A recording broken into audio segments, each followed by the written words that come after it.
Hoy voy a estar hablando sobre epilepsia y aceptación. Espero que les cope la charla y desde ya cualquier consulta, comentario o aporte, ya saben, lo pueden dejar en el chat y después lo retomamos.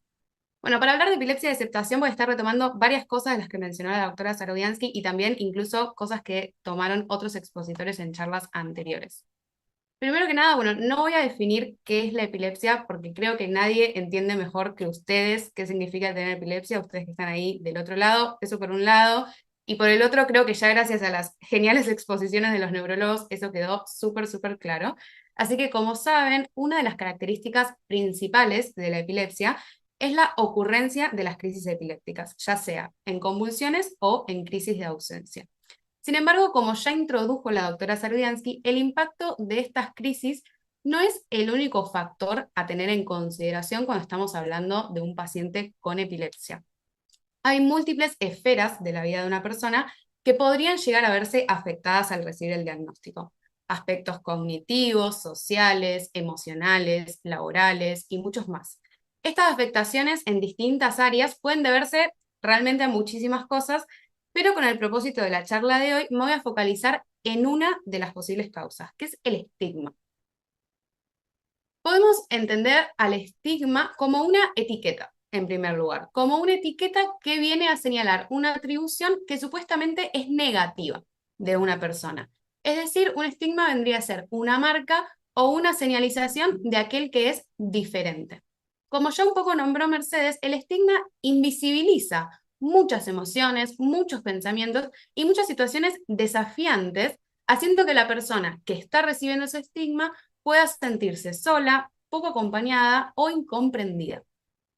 En relación a la epilepsia, podemos pensar al estigma desde distintos ángulos. Para la charla de hoy me gustaría focalizar en tres. En primer lugar, podemos pensar el estigma como un estigma internalizado. ¿Qué quiere decir esto? Sería el estigma que llevamos con nosotros mismos sobre la epilepsia. Es decir, si yo fuese un paciente con epilepsia, lo que yo concibo sobre la epilepsia y mis creencias y juicios sobre la epilepsia podría llegar a ser un estigma internalizado. Por otro lado, tenemos el estigma interpersonal, que vienen a ser las acciones y las reacciones de los otros, es decir, de los seres queridos sobre, en este caso, la epilepsia. Y por último, el estigma institucional, o sea, la posición de la sociedad respecto a la epilepsia, la cual puede verse en leyes, en procedimientos institucionales, por ejemplo, en hospitales, en escuelas o en universidades, entre otras características. Es decir, que cuando pensamos en el estigma, no pensamos solamente a nivel individual paciente, sino que estamos pensando también en relación a nuestros amigos, a nuestra familia, nuestro trabajo, nuestro colegio, nuestra universidad y en general en nuestra sociedad. ¿Cómo perciben todas esas personas la epilepsia? ¿Y cómo la percibimos nosotros? ¿Cómo la perciben ustedes que me están escuchando desde otro lado? Todo eso va a ser fundamental. Hay un primer momento, diría yo, creo que muy claro en la vida de toda persona con epilepsia, que es cuando reciben el diagnóstico. El diagnóstico inicial de epilepsia puede llegar a traer preocupaciones acerca de muchas cosas, como por ejemplo las crisis epilépticas, acerca de la medicación, pero también se ha reportado en muchos estudios científicos que puede traer miedo acerca de la reacción de los otros. Muchos estudios a través de los años señalan que las personas con epilepsia, cuando reciben el diagnóstico, justamente una de las emociones que más sienten es miedo. En parte por sus propias creencias o desconocimiento sobre la epilepsia, pero también por el propio miedo a ser juzgado, a pasar vergüenza o a estar solo. Por ejemplo, un estudio realizado en Europa, tiene ya unos años, pero para mí está muy bueno, es de aproximadamente el 2005, señaló que más o menos el 70% de las personas se sintieron estigmatizadas al recibir el diagnóstico, ya sea estigmatizadas por ellas mismas o por un ser querido o por la misma sociedad. ¿Qué quiere decir eso? Que 70%, o sea, más que la mitad, bastante más que la mitad de las personas, se sintieron señaladas, etiquetadas o marcadas negativamente, ya sea por uno de estos factores, por la sociedad, por sus seres queridos o incluso por ellas mismas al recibir el diagnóstico.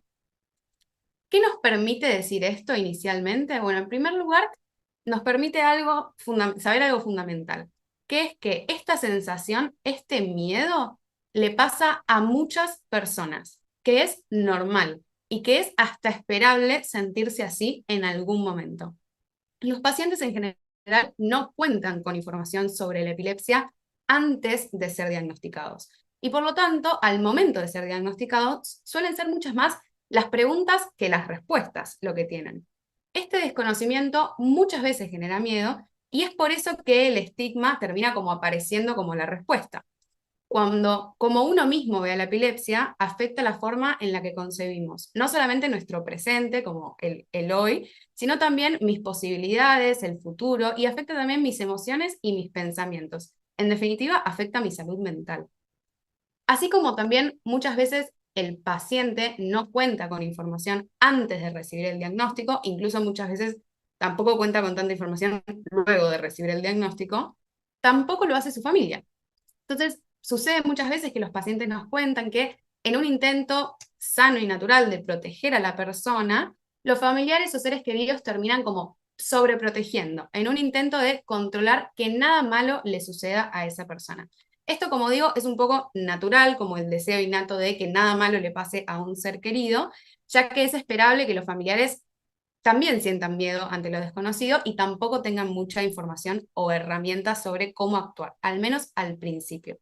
¿Qué es lo importante acá entonces? Es trabajar en notar y reconocer si hay estigmas en torno a la epilepsia dentro de la familia, la pareja, los amigos, quien sea con quien uno conviva o dentro de uno mismo, ya que eso puede o bien ayudar mucho a la persona a aceptar el diagnóstico o por el contrario dificultarle mucho el camino.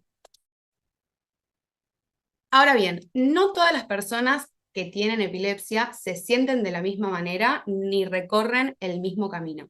Es posible incluso que algunas personas no sufran de estigma jamás debido a la epilepsia y que este simplemente no sea un factor a considerar dentro de sus vidas. Sin embargo, como vimos, se ha reportado en muchos estudios científicos que para mucha gente sí es un factor importante a considerar. Esto es súper importante de notar y de reconocer cuando sucede, ya que el estigma es no solamente un factor de riesgo para enfermedades físicas, sino también lo es para enfermedades mentales, para trastornos mentales, entendiendo trastornos mentales como lo definía Mercedes en la charla anterior, ¿no? Yo sé que es una palabra como dura, pero entendiéndola desde ese punto. Entonces, es importante reconocer si está este estigma porque nos da más probabilidades de terminar desarrollando o bien un trastorno mental o bien una enfermedad física. Entonces es como acá un poco en este momento donde nos preguntamos, ok, ¿y qué hacemos ahora? ¿Cómo puedo afrontar todo esto que me estás diciendo? Es mucha información. Entonces, un primer paso sería reconocer. Reconocer si yo, algún ser querido cercano, alguna institución donde yo me mueva, tiene algún estigma fuerte hacia la epilepsia. Una gran parte de los estigmas, siempre recordemos que viene desde la desinformación, ya sea porque la persona desconoce acerca de la epilepsia o bien porque la persona tiene información falsa o mitos sobre la epilepsia. Por ese motivo, es fundamental educar no solamente a los pacientes, sino también a las familias e incluso a la sociedad en general al respecto. ¿Qué significa tener epilepsia? ¿Qué hago si una persona cerca mío tiene una convulsión? ¿Cómo actúo frente a una crisis de ausencia? ¿Qué hago si yo tengo epilepsia? ¿Y qué hago si un familiar tiene epilepsia? Estas son todas preguntas que deberíamos trabajar en que cada vez sean más y más claras sus respuestas para todos nosotros. Que la información esté accesible para toda la comunidad, para que cada vez haya menos mitos, más información y por lo tanto menos estigma. Por eso eventos como este son tan claves para bajar el estigma sobre la epilepsia en la sociedad en general y, bueno, para ayudar a la salud mental y a la calidad de vida de los propios pacientes. Desde nuestro lugar, sea cual sea, podemos ayudar a que esta información cada vez sea de mayor acceso para todos, para justamente subir la calidad de vida y bajar el estigma en las personas con epilepsia. Como decían en charlas anteriores, siempre que nosotros hablemos de las cosas va a ser mejor, siempre que lo nombremos va a ser mejor. La idea es traer toda esta información a la mesa, que no sea tabú, sino charlarlo con amigos, con conocidos, con familiares. Mientras más se habla, mientras más se conozca, menos miedo y menos estigma va a haber. Bien, una vez que reconocemos o hacemos este trabajo sobre notar si hay estigmas en mi propia persona, en un ser querido o en alguna institución donde yo me estoy moviendo que me inhabilite. ¿Cómo sigo? Bueno, y acá es donde entra un poco el título de la charla. Y donde me toca decir que una vez que reconocemos nuestros propios prejuicios, nuestras propias creencias y pensamientos sobre la epilepsia, tenemos que hacerles lugar para que dé paso la aceptación del diagnóstico.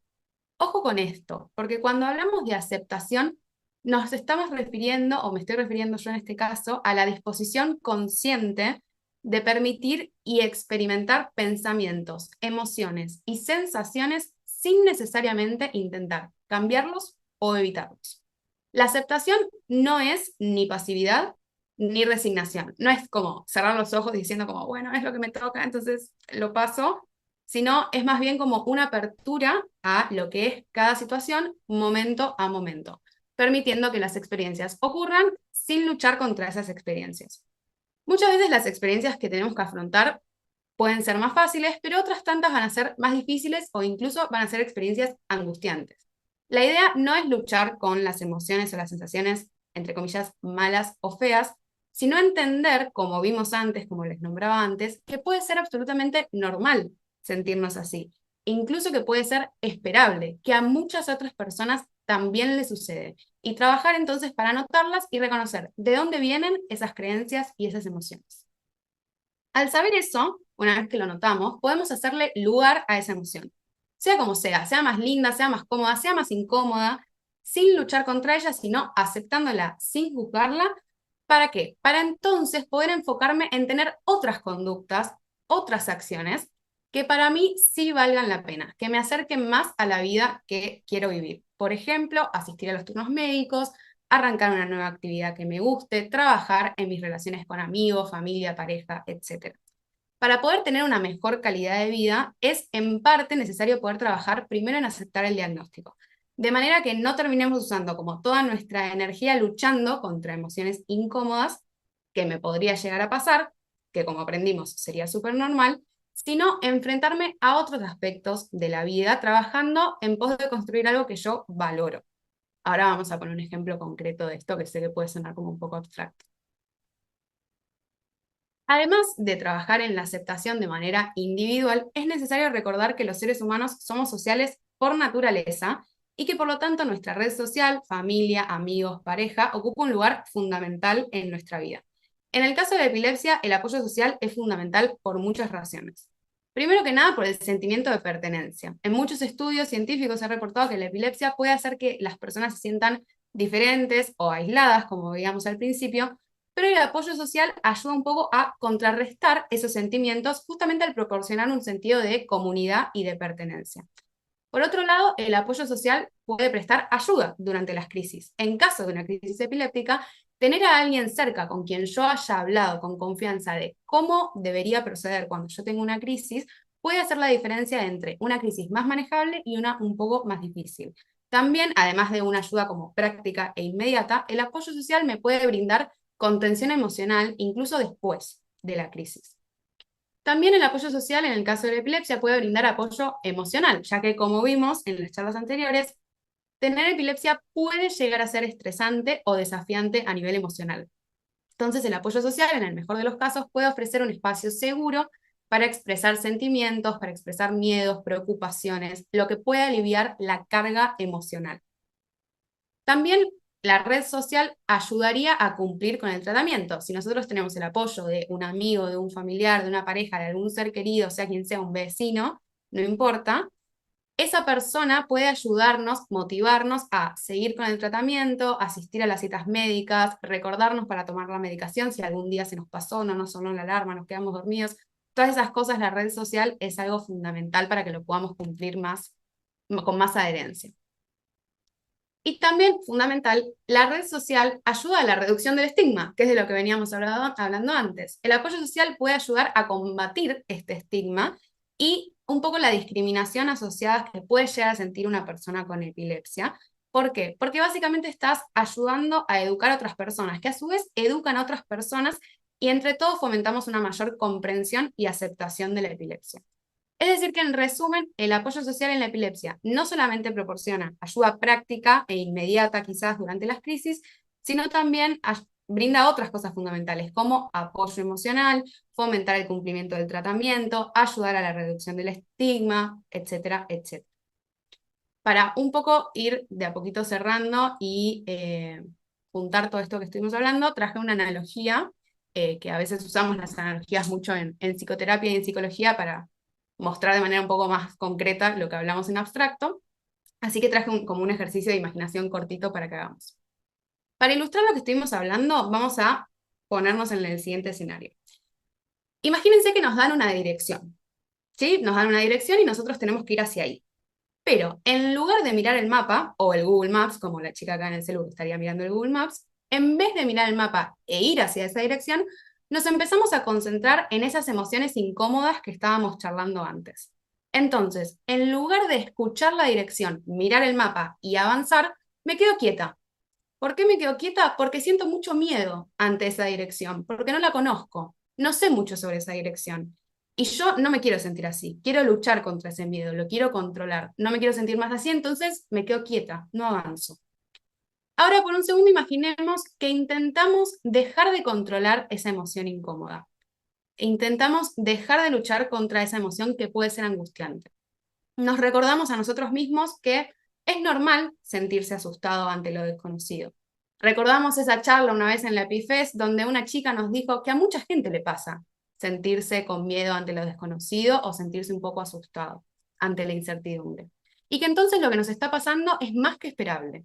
En lugar de intentar controlarlo, decidimos aceptar esa emoción incómoda para concentrar nuestra energía en poder mirar el mapa y avanzar hacia donde queremos ir, sabiendo que va a haber cosas más fáciles y cosas más difíciles en el camino. Pero todo eso que nos va a pasar es igual de válido. Ahora imaginemos que no estamos solos mirando el mapa, sino que al lado nuestro hay un amigo, hay un familiar, hay una pareja, hay un vecino. En este viaje que vamos a recorrer hacia la dirección que nos dieron, puede haber obstáculos y también puede haber desafíos. Puede haber tramos más fáciles, pero también puede haber tramos más difíciles. Pero contar con apoyo social es como ir con un equipo de compañeros de viaje junto a nosotros, ¿no? Como ir con alguien al lado nuestro. ¿Por qué es importante? Bueno, porque imagínate que en el camino capaz te puedes encontrar con un puente roto, te puedes encontrar con un tramo un poco más pantanoso, pero con un ser querido cerca, esa persona puede ayudarte a encontrar la forma de cruzar esa parte más difícil. Además, cuando compartís el viaje hacia esa dirección con tus amigos o con algún familiar, ellos pueden ayudarte a atravesar esas emociones más difíciles, te pueden acompañar cuando te sentís asustado o preocupado y también pueden celebrar cada vez que logras algo, celebrar junto con vos. Básicamente son personas que caminan al lado tuyo, mirando juntos el mapa y yendo hacia la dirección.